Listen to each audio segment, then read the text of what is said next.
It just gave me some sort of security that where I was able to talk to someone if I needed to talk to someone other than someone I knew.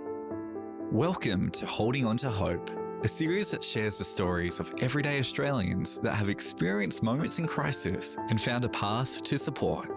Whilst all of the stories shared offer hope and inspiration, at times you may hear something you find triggering. If you or someone you know needs crisis support, please phone Lifeline on 13 11 14, text 0477 13 11 14, or visit lifeline.org.au for Lifeline chat service, which is 24/7. Hi, I'm Carla, and welcome to this episode of Holding On to Hope. In his early 20s, Anas began experiencing suicidal thoughts but didn't know how to talk about them. Stigma around mental health in his community made it difficult to reach out, so he turned to Lifeline's text crisis support line. That conversation became a turning point, offering Anas the space to express himself without fear of judgment. Over time, Anas found support from his family, pursued therapy, and became an advocate for mental health and suicide prevention. Though he still faces challenges, Anas has learned the power of connection and is here to share his journey from struggle to hope. Anas, it's lovely to talk with you. Thanks for having me for this opportunity. It's definitely a privilege to be part of it. So can you take us back to when you first started experiencing suicidal thoughts? What was going on for you? What was going through your mind? When I first experienced suicidal thoughts, I was very confused on what I was feeling. I didn't quite understand what was going on. And you were so young, right? You're only in your early 20s, is that right? Still trying to figure out who you are, what's going on? Early 20s. Yeah, I figured out who I was. I was already struggling with life as it is, with Islamophobia on the rise. I didn't feel like I was able to talk to anyone about it. Yeah, it was a very confusing and blurry time if I want to look back and think about how I was feeling.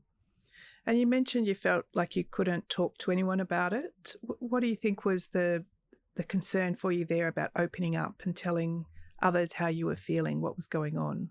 My community didn't talk about it much, or as I didn't know what was going on.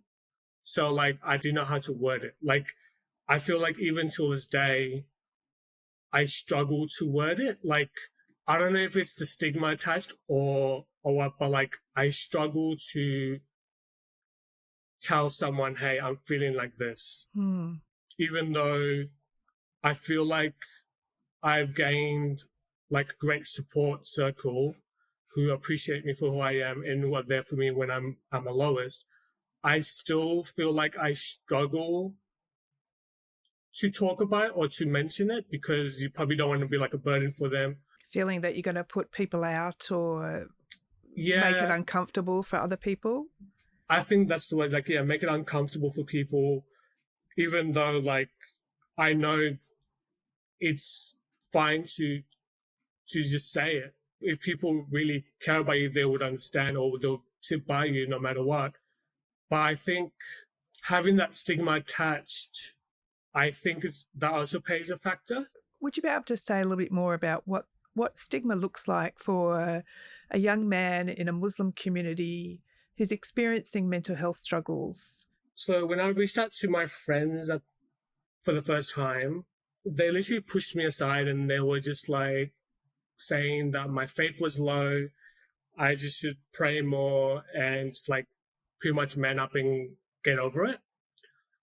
The stigma is as well where it's not really talked about in the community. It just seems like it has that same attitude that my friends had because it's not really talked about, or the local leaders and stuff are not really talking about it. I feel like they just don't have the resources for it, or they don't know how to deal with it. I felt very isolated, and I think it's very tiring as well, where I feel like I'm the only one who's talking about it in my community. I would tell them how I'm feeling, but I can never tell them, hey, I'm feeling like I'm having suicidal thoughts. I wanted to ask you about when you reached out to Lifeline's text crisis line. What made you decide to reach out, And what was that experience like for you? I remember being in the living room and I remembered seeing that message. So I thought, I'm going to try it out. Let me just see what this is all about. And like for someone who hates phone calls, I was like, I will never go on the phone to talk to someone. I just thought to try it one time. With all honesty, I felt it was a bit weird because I was like here waiting patiently with my legs shaking for a response. Yeah. But then I realized, I was like, wait a second, this is another person. So maybe they're like, it's just like texting someone. If I remember correctly, they were asking, oh, what do you want to talk about? So I just briefly said what I want to talk about. And then I think that's what it made me realize that my overthinking and what I was thinking and why I was feeling a certain way wasn't as big as it seemed, because they didn't make it seem like that. But like I think reading the text back and realize what was going on, I was like, oh, it wasn't that bad. And knowing that, I guess they don't know who I am, they can't hear my voice. If I remember correctly, I think they ask my age and my gender, and that's about it, if I remember correctly. And then I think that definitely made me feel like, yeah, it wasn't that bad to tell someone about what you're feeling. When I told them, oh, thank you for hearing me out, that's all I need for now, it was very like straight to the point. They're like, oh, no worries, that's all good. If you need anything else, feel free to message again, etc., etc. Yeah, so I think it definitely helped the ease of that phone anxiety. I was able to write what I wanted or erase when I wanted and stuff. Yeah, it just gave me some sort of security that where I was able to like talk to someone if I needed to talk to someone other than someone I knew. It also sounds like the text gave another benefit that you could read over what you'd written and think about how you'd expressed yourself. And did you use that? Did you read over things over those text exchanges with Lifeline? I did the next day. I just happened to like read over it. But then, yeah, I think it definitely gave that way, like once you say something on the phone, it just disappears. Not disappears, but like you can't remember what you said. Or like if you're rambling and then you ramble too much, you're like, oh, what did I just say? But with text message, I was able to, reflect on what I was going through. And I guess it like, even if they misinterpret something, then you can write back and be like, oh, actually it meant like that. And when you read it back to yourself and you're like, oh, actually it's not, thanks for hearing me out, but I guess it wasn't that bad of what anxiety I was having or what I was feeling and stuff. How did that impact your ability to reach out for help? So I think what helped me or encouraged me to reach help was my sister. I just remember being in my bedroom on my phone and she's happened to come in and she's asked if I was all right. And I said, yeah, I'm fine. Like, it's all good. But whatever made her ask me again, I just burst into tears and then she goes, oh, what's wrong? And then I kind of described the thoughts I was having. And if it wasn't for her who happened to ask again, I don't know where I would have been in a few years, but I think that definitely helped a lot. And she encouraged me to tell my mom. Like, she's like, tell mom about what you're feeling.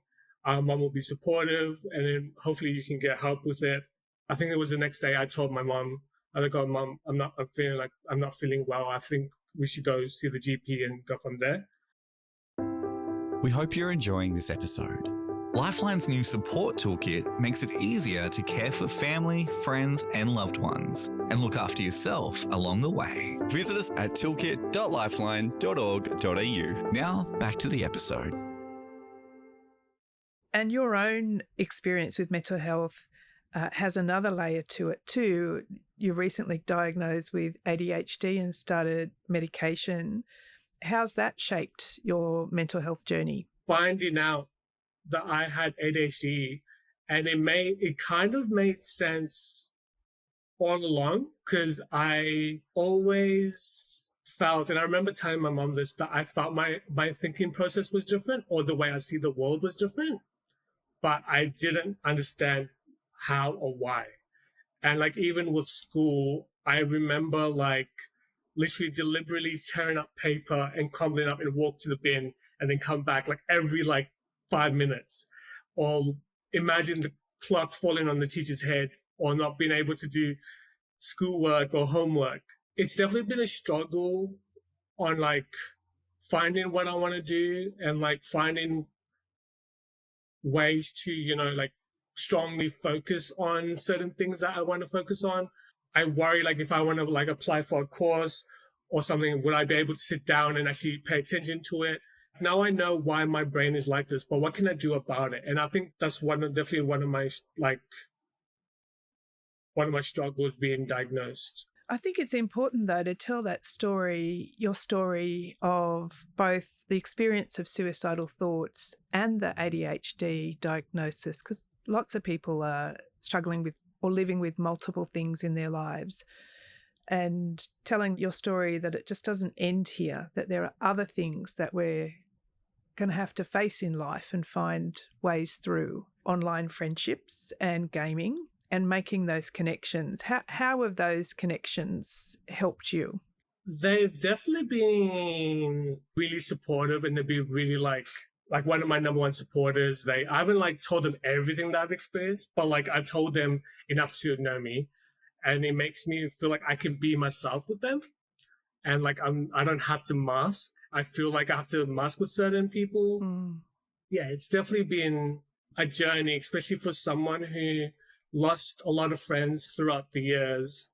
And I never thought that once I purchased my PC that I would be able to meet such awesome people on this device. And it helped me definitely build my social anxiety and helped me a little bit be myself more without judgment and stuff. So it's definitely been a wild ride with them. And when you said you have to mask with some people, what does that mean for you? I feel like I have to act a certain way. I have to tone it down a little, not act so chaotic or like not so hyperactive.